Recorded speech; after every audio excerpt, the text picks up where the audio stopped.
the world gave 0.7% of their GDP, we could eradicate poverty in the world. And so, anything that goes beyond that is something to be celebrated. And that would be one of the things that would sell independence to me and probably to a lot of people. Because, if we're compassionate with other people, it's a good indicator of how we treat our own people, I think. And on from one international theme to another, this week we discovered by a miraculous piece of polling that Scots actually favour Trident. Trident nuclear missiles are the new bee's knees, apparently, according to Lord Ashcroft, who has been searching the hearts and minds of Scots to determine what we feel about nuclear weapons. I think many people were quite surprised by this finding, and many people, including Jamie Maxwell for Bella Caledonia, chipped into it, burrowed under the figures, and found that actually the poll was a bit shifty. Doug, I don't know if you caught this, and caught Jamie's rather fulsome demolition of the manipulation of the polling. First of all, I noticed you avoided asking the Aberdonian what he thought about charity there. It was interesting. It was not intentional. I He'd forgotten about the Ashcroft poll, the thing that's kind of leaped out at me, the one that kind of asked if you'd replace Trident with an equal missile or replace it with a less powerful one or give them up completely. It's your classic kind of 3 questions, and everyone, well, it wasn't even the majority went for the middle one, but it's just enough people have gone for the middle one that you add the middle one and the replace Trident with an equal one, and it looks like it's a majority of Scots. The reality is, the question is, do we want nuclear weapons or don't we, really? And I think like 40 years of polling evidence suggests that we don't. I'm quite happy with that than one, what we'd call rogue poll, to be honest. Michael? Was it a rogue poll, or was there serious jiggery-pokery going on? Well, both, I would say. Andrew?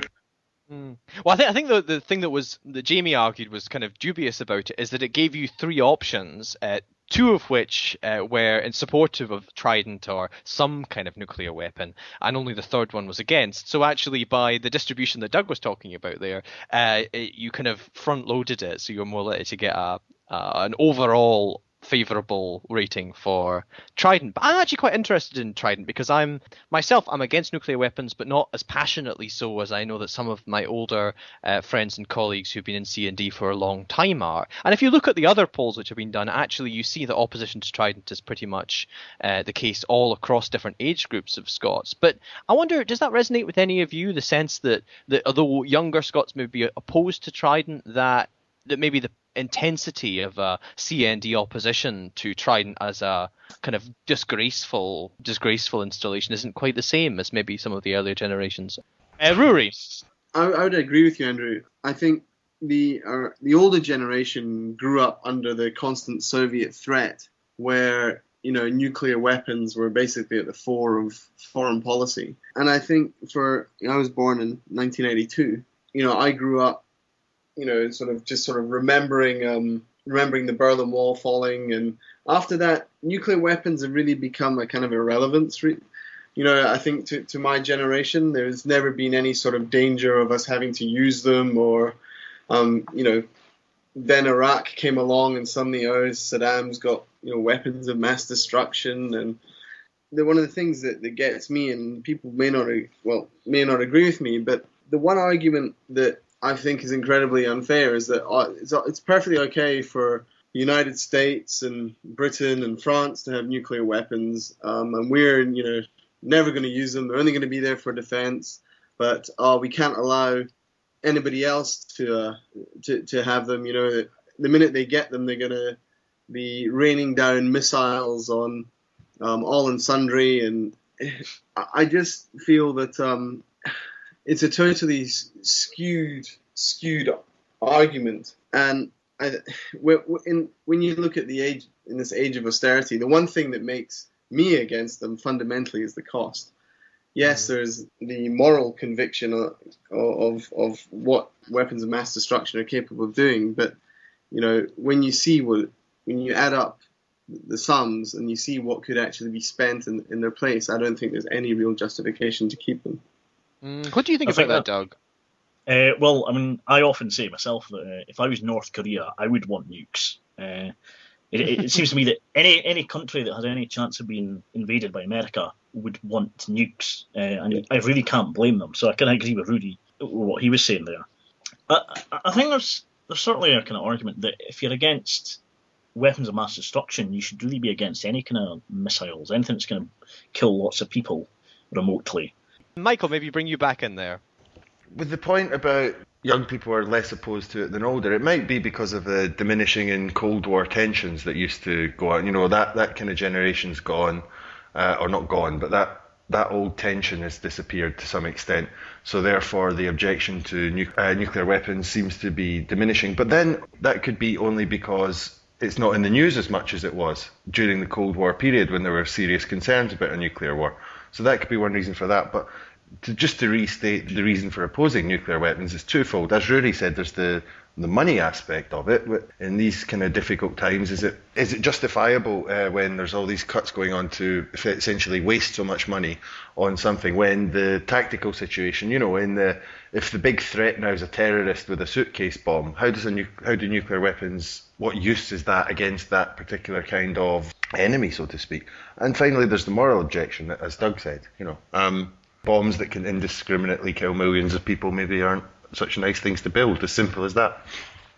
I certainly feel very much in line with what you were saying, Rory and Michael, there, that as a post-Cold War baby, if you like, that history is sort of gone for me, that I just don't think in those terms. Natalie, you're a young woman as well. Does that ring a bell with you? I imagine you feel quite strongly against nuclear weapons. I've got a bit of a different perspective on the basis I was brought up with politics from cradle, I suspect, to the grave. So I was brought up with Alistair MacDonald and anti-Polaris songs, so I was probably slightly more politicised from an early age of these. As everybody's been speaking, I've got that song about Polaris going round and round and round in my head. Ban Polaris, hallelujah. No, the one about the USA are giving subs away. Are you going to give us a burst of it, Natalie? No. That's disappointing. Voice last night. You didn't want to hear that either. But you've all got some points I would absolutely agree with. Like I do think that there's not an immediate threat, and that the stream of consciousness is not there that maybe was with our parents' generation. Or grandparents' generation. And I think when it's not immediately in front of people, aren't as concerned. I think what's interesting is I was doing some sums and concluded that 15% of people who were asked the kind of front-loaded questions in Ashcroft's poll didn't know or respond, which I think is quite extraordinary given you're given three quite distinct options. So 15% of people don't know what they want to do. But I think if you'd front-loaded it differently, along the lines of what Ruaridh was saying, if you front-loaded a poll saying, we've got £100 billion, with that you could spend it on this, this or this, and nuclear weapons being one of the options, I think you would find that people would spend it on very, very different things that, as kind of social concerns as opposed to putting in something different. So, I don't take any heart or distress from the poll. It is what it is. I think people in Scotland are generally anti-Trident, and consistent polls have showed it where it's been a kind of straight yes or no question. But I don't put much credence in polls anyway. So.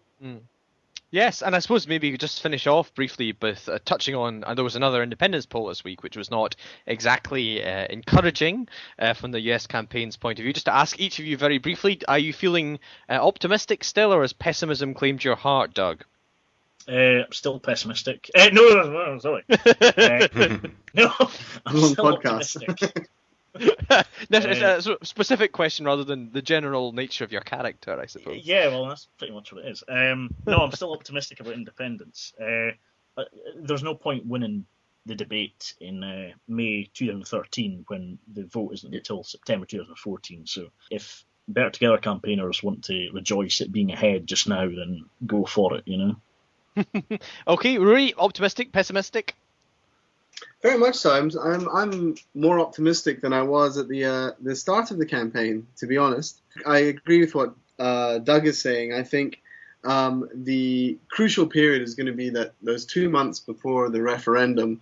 And again, to quote my father, he says we shouldn't doubt the influence of the the polling booth voter who turns up there, and that decision there is made with your heart and not necessarily with your head. And I fundamentally think that there's a larger proportion of people who are open to independence, and I think it's growing more than declining, despite what all unionist polls and the mainstream media say. I think you just have to look at the popularity of our online forums with Wings Over Scotland and Newsnet Scotland. Their readership figures are going through the roof. So I'm very optimistic, to be honest. Well, you asked 2 of 3 optimistic? Doug, sorry. Yeah, I was just going to say, I think it's a good point there, Ruaridh brought up about folk going into the ballot and just kind of deciding then. I think there's going to be a lot of folk, more than anyone kind of really acknowledges. There's going to be a lot more folk go in there and just kind of think, can I really vote no? Can I really throw away this chance? And we'll just end up going for a yes, even though they've not really been a yes voter up to then. I think there's going to be quite a few folk do that. A sod it voter.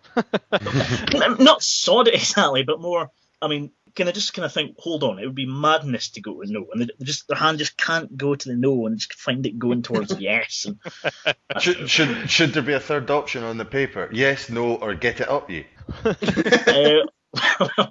Maybe, yeah. Depends which direction. Yeah. Michael, optimistic, pessimistic? I'm going to go optimistic, but by way of pessimism, because if you think about it, look at the No campaign. They're being so vicious. They're ploughing so much money into it. They're pulling out new people all the time. This is the new big hit or whatever. Would they be doing this if they weren't worried? That's my question. So there you go. I'm optimistic because of that. Optimistic because of pessimism. That's 3 optimism. Natalie, are you a little ray of sunshine, or are you feeling the gloom? I'm absolutely pessimistic and gloomy about the tone of the debate. I don't think it's going to improve any, which is saddening because it's a really important debate. But in terms of whether we're going to win the independence referendum, I'm absolutely optimistic and pretty much positive that we will do that. And I think, I have a hatred of polls because I think pollsters and people that respond to them are very self-selecting. They're people that are signed up to polling in general. And so I don't put much place or credence in what comes out of them because I prefer to talk to people in person and speak to them. And in 2010, the end of 2010, in terms of the Scottish Parliament elections, we were seeing the SNP were very much 10, 11, almost up to 15 percentage points behind the Labour Party in terms of voting intentions. But that wasn't replicated on the doorsteps. And when you've been canvassing as long as some of us may have been, you tend to put more faith in what people are telling you on the doorsteps. And even the people that are telling you that they don't know are happy to engage in the discussion and are somewhat more open-minded. So maybe if pressed by a pollster, they might currently say no. But in terms of the discussion, it's only just starting. And these people are definitely, if you were to ask them if they were a hard no or kind of in the middle, they would maybe be like kind of a 5, 6.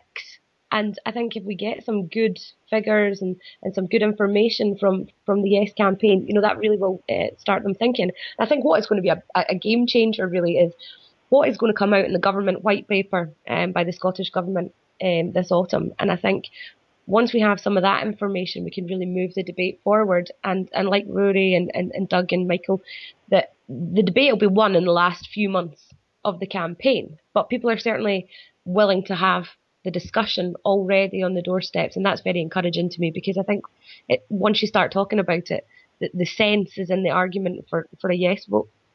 Didn't you know that the white paper's only going to be a list of 500 questions about what happens if we keep the union? One of which about the price of stamps.